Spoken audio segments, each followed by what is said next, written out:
Alright, hey there Prox Gaming Crew, and this is Proxify here, and welcome back to the Ocarina of Time Let's Play. If you didn't miss out during the last one, well, we just went and bowed out with the Great Deku Tree, and also as well too, we also went and faced off with Goma. So now, since we are still with that Kokiri Emerald, we are now going to go and start making our way on into where the Hyrule Field is going to be. Now, I know that during our last episode, we had to do a little bit of some side exploring, so we didn't really go and see too much about what Hyrule Field that was going to be going on, but now we're going to be meeting up with the owl himself, Kaepora Gaebora, that is going to be showing up most of the times here when we are young, and I think even also a little bit when we're also with an adult as well too. But this guy, I have to say, is literally like the second Navi of this game. This guy is absolutely annoying when you're young Link, because he is just legitimately everywhere. And speaking about with us going everywhere, we are going to be going into some different locations. Starting off with our very first area that we are going to be locating at is going to be over at Lake Hylia. Now, you guys are going to probably be thinking to yourself is, what the heck is, why is Prox going all the way down to where Lake Hylia is going to even be? Like, we haven't even really went and started off like within the game yet of even heading on into even the part of like the Hyrule Castle to even get ourselves even all started within like the main part of the game.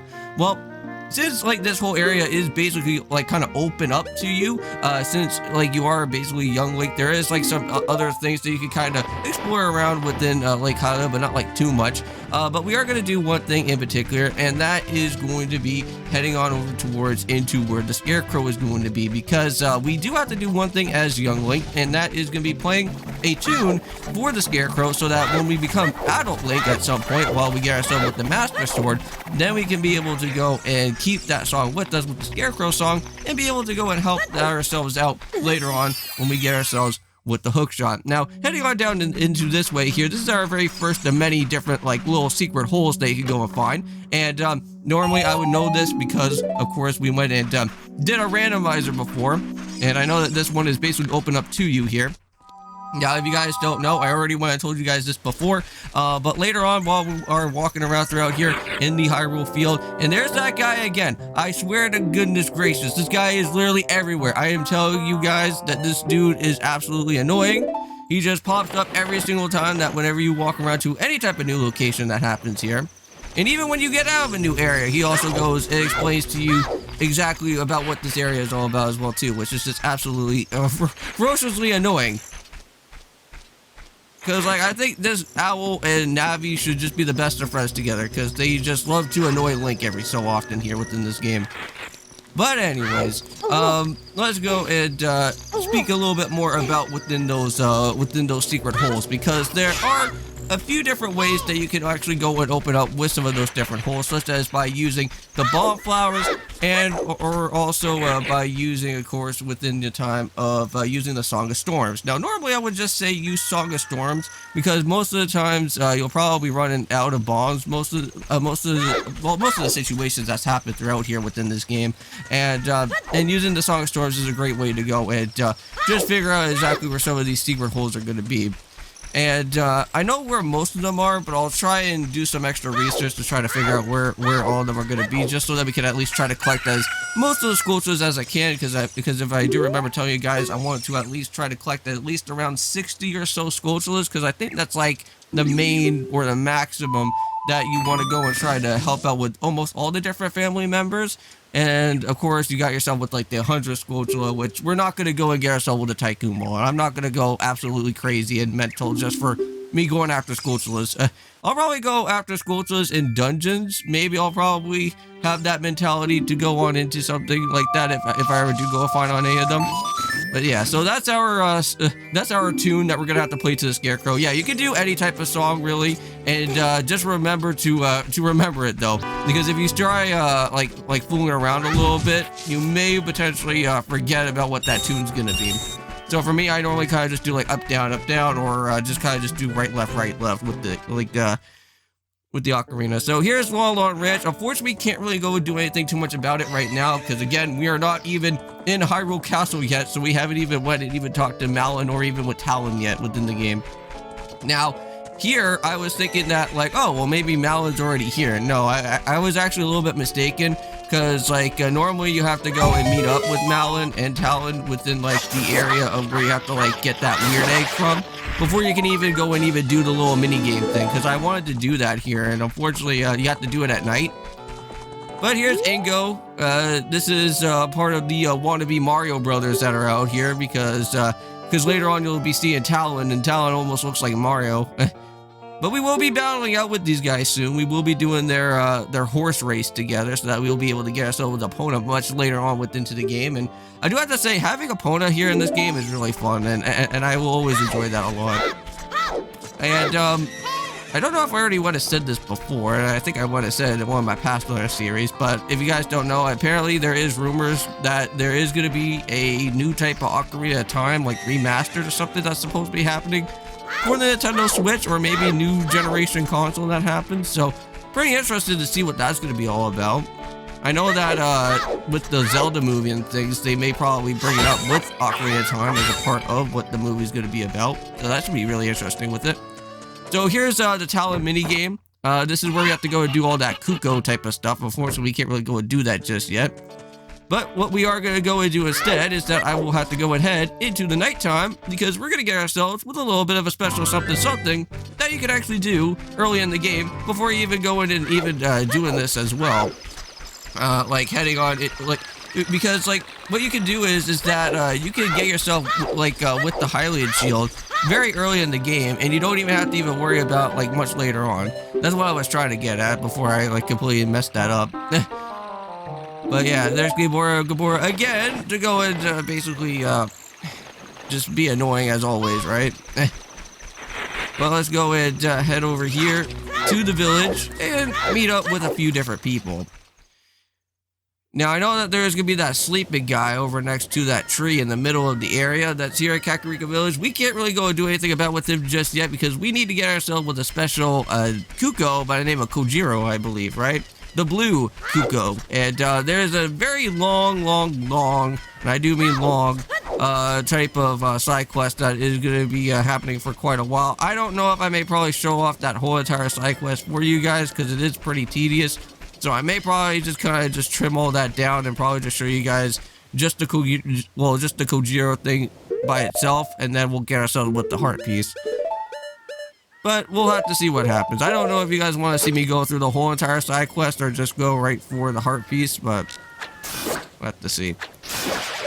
So if you go and climb all the way up here, this is where you can get yourself one of the first of many Skulltulas here in Kakariko Village. There's plenty amount of Skulltulas here in this area, because if you guys don't know, this is basically where the Skulltula house is going to be at. So why not have a lot of different Skulltulas just kind of just chilling around within here in Kakariko Village. So that's mainly one of them. There's also another one that's over at one of those red brick areas here. That's like another easy one to go and basically search on after for. And since, of course, we do have the slingshot, this will kind of make things a little bit nice for us. Now, you can go and use a boomerang here for this one, but we're not going to really go and really worry about all that much. Yeah, at some point, we will be having to go and use boomerangs at some point for some of these Skulltulas that are going to be in a much more higher, bigger area that's going to happen, because I know there's actually one that's actually located right around here in Kakariko Village in the graveyard, but we just can't go and reach it right away. Not until we at least get ourselves with like with a magic bean or something for us to at least go and climb around a little bit in the area. Yep, and there's also another one. This one's like the most easiest one. This is actually like right behind the house. They just give that to you as like a freebie if you want to go and head to the Skulltula house from here. Normally, I thought that there was also another Skulltula somewhere around over here. I thought it would be like around in this type of big house, but I guess I don't think so. Unless if it's like around in another location, but we are going to head to the last part here, which we can't really go and do anything for right now since we don't have Zelda's letter, but there is a Skulltula just right around on the shop that is around here. And we just have to go and destroy out that Skulltula as well too. Now, I am going to show you guys a little bit of a secret something around over here, and you can get yourself with a heart piece right away if you want to go ahead and do it, but you have to be very skilled to go and do something like this. And for this one that you have to go and do is that you have to go and climb all the way up here on top of this balcony, and you have to do a side jump, and you have to line up your side jump perfectly, because if you're not too careful, you will slip off the side, or you may probably not even touch the actual fence. But you have to sit on top of the fence, and if you can do that here, and just line it up properly, and just at least just sidestep it like that, and then there you go. Then you make it right on top of the rooftop, and speak to this guy right here, which then he'll go and give you the actual heart piece right here. Technically, this is not how the way that you're supposed to go and do it, but that's the much easier way, and that's the way of how I have to know it. all thanks with the help of the different speedrunners that have actually went and played through this game. So I actually do know about some bits and pieces of how to go and make this game a little bit faster than it actually has to be without having the means of the problem, such as what we're going to be doing right now within the Hylian Shield. Because technically you could do this at nighttime, but you have to be a little bit careful, because if I'm not mistaken, that kid that normally is walking around, he's only here within the daytime, so you can't really go in. Well, I think you could do it in the daytime, but it's just that if Dape's kid like sees you, then you basically have to like restart the whole entire thing. So at nighttime, nobody's here, everybody is like already just fast asleep. We could just kind of just go and just sneak in with doing some graveyard stuff, and head on down here. Now, unfortunately, we don't have any bombs, so we can't get ourselves with the other treasure that's going to happen later on within our time here, but it's okay. But there we go. We got ourselves with the Hylian Shield. Very nice and very easy to go and have. And now it looks really weird because if you guys don't know how the Hylian Shield is going to look like on young Link, it's going to be very big and huge. And we basically turn into a turtle, basically. And yes, I actually do mean we do turn into like somewhat of a turtle while we have to go and block with the shield, because like since the shield is so huge, we can't really go and do anything about it. So it's going to be a pretty nice, good, helpful thing for when we go into the Doggo Cavern, you know, to go and block up with all that, and we don't even have to even worry about having the Kokiri shield to get like completely burned away. And by the way, if your Kokiri shield does burn down, you do have to go and pay out another 40 rupees over at the Kokiri Forest. So that's why I would rather have the Hylian Shield with me, because it's a little bit nicer to have. And yep, of course, this is the main big spider leader guy, that, well, I want to say the big part of the family member here in the Skulltula house. And normally this guy here would actually give you the max wallet that happens later on in the game, but we're not going to go and worry about it for now, so we're just going to head on out. And yeah, so currently I'm just checking out to see how many Skulltulas I have. I only have around 8.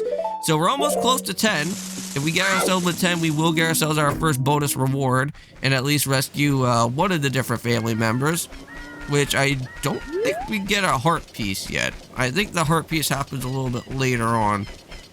Yes, and there's the other Skulltula here. I did forget about him at the very beginning part of it, but here we go. At the very tail end of Kakariko Village, we will be able to go and pick that up. So now it's off to head off into where Hyrule Castle is going to be, and we get to see the epic drawbridge go and lower itself down so that we can finally be able to head on into here. Now, by the way, if you guys don't know, or if you want to get yourself with extra rupee of money, there is a way where you can actually go and scale up top of the actual bridge itself. And if you go and jump off the bridge, and I think if you go and jump off on both of the two different sides, you can get yourself with free 20 rupees that you can go and pick up from there. And you can actually be able to get yourself all the way up to 99 rupees for young Link, and you'll be all set and ready to go. Unfortunately, I didn't go and do that right away. I wish I went and did, because that would be at least somewhat nice and handy for us to go and do. Because I do have to go and buy out those magic beads at some point if we need to go and head off into all the different heart pieces here. So let's go and keep on heading through this way for now. Now, early in the game, which I don't think you could actually do this later on in the game, but there should be a soldier or something around over here where you should be able to go and speak to. And unfortunately, I think I missed out the opportunity for it, because I think it has to be like really early in the game, and unfortunately he's not here. Because normally he would be like sitting down somewhere or something like of that type of nature, and he'll be like saying like, you're the only hope, Link, or something of that type of text dialogue, but that's really about it. Nothing really too special with that soldier guy though. Because it's kind of like almost like a foreshadowing into like why you need to be here for this or something. But yeah, there's Mallet, of course. But we'll be seeing her a little bit later on. She has the one that has the song that we do need. We do need the Epona song at some point later on here. But welcome to Hyrule Castle, and again, this guy is also here. More Kaepora Gaebora. He's just always here, every time. Ugh, this guy. Yeah, the great way about the great thing about this game is that all you have to do is just hit the B button, and then it basically skips past almost every single part of the dialogue that's here. Unfortunately, I forgot about that, like, around over here. Now, around here in the Hyrule Field area, this area in particular does have a special thing for us, which I believe that actually has the special upgrade for Link, or the special power for Link, known as Din's, I think it's Din's Fire, I believe. Din's Fire, I believe, is around over here. And that is what we're going to have to go and use for when Bomb in the Well actually does happen. But right now, we don't really have any bombs, so we can't really go and see the Great Fairy just yet. I know that there's going to be quite a bit of them around over here. Now, I was kind of thinking around in this point that I wanted to kind of do like some editing, just so that I could kind of wait until like the daytime actually happens, but it's okay. I was going to just go and kind of do my own exploration around. Anyways, around over here, oh yeah, the vines in this game is just so annoying. I think there's actually, 2 times you have to go and use one of these vines. And unfortunately, they like put them in a way where it's like so hard for you to like try to scale up, which is just really annoying. But here we are, we're at the very high point of this area, but oh, what am I doing? Am I gonna just go fall off again? No. Okay, that was a little bit annoying. I thought I was gonna like go and basically fall off again for no reason, but no, I was thinking like probably again just having to just sit away a little bit. But yeah, there's that rock there. We need to use the bombs. Can't really go and do that yet anyways. But now we just have to go and do another little bit of scaling, and there should be a rock wall that's just right around over here. Now you should be able to see that there should be some butterflies just kind of like just floating around. Normally that will kind of gear you towards into where that rock wall is going to be at. So just climb up on top of here. That should be able for us to go and scale all the way up into that way. And then just fall right into the water below and get some extra rupees as well too in the process. Now, if you reach it all the way over here and you do speak on over to Talon, just go and talk to one of the soldiers. They'll literally boot you out of the area, and you won't take any damage or anything, but it's just that, like, basically you'll just get thrown out, and then you'll just have to wait until you see Malon around over here. So yeah, so there's Talon now, just sleeping on the job as always. We do have to wake him up again at some point as well too later. But I don't know, we may probably need the Kuko or not for that, but we'll have to see. For the mini game in particular. But now let's go and talk to the soldier. He's gonna go and toss us out. Of course. But now we just hear some sort of random plan of some music happening, and that's from Malon. So now she's gonna give us a weird egg. Now I think there's 2 different weird eggs, isn't there? Because I'm pretty sure that there's like one weird egg which that's for Kojiro, and then you have the one weird egg which that is gonna be here from Malon, so that we can go and wake up our regular Kuko that's here. So yeah, so there we go. Got the weird egg. Now we just have to wait until it hits daytime, and then basically the egg actually hatches like right away. Too bad that like Pokemon can't really go and do something like that. Unfortunately, you have to go and deal with how many steps that you walk around with. Yeah, if they had something like Ocarina of Time and have like the way where you just have to just like wait a day or something and just wait for the egg to hatch, then that would be perfect. Don't have to do any type of steps or any type of walking at all. It just makes the egg hatching so much faster. Well, actually, if you have Flame Body, it actually makes things a little bit nicer though. Because I believe if you actually just warm up the egg, I think itself, like with having a Pokemon that does have Flame Body in your party, then the egg will actually hatch, I think, a little bit faster than normal. Which that does kind of help out for some things if you ever do want to do like shiny eggs or anything. But here we go. Let's jump back into the water down below here.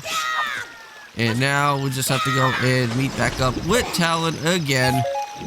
And this time, we're just gonna go and make sure that he wakes up for now. But at some point, we are gonna have to do some Metal Gear Solid Link style at some point around over here, where we have to dodge around with all the soldiers just to reach on over to Zelda, which that'll be happening in the next episode. We're not gonna do that for right now. But we are closer to be seeing Zelda very, very, very soon, though. We did get to see her for a split second in, I think, the intro part, or in the flashback dream sequence that was happening from here.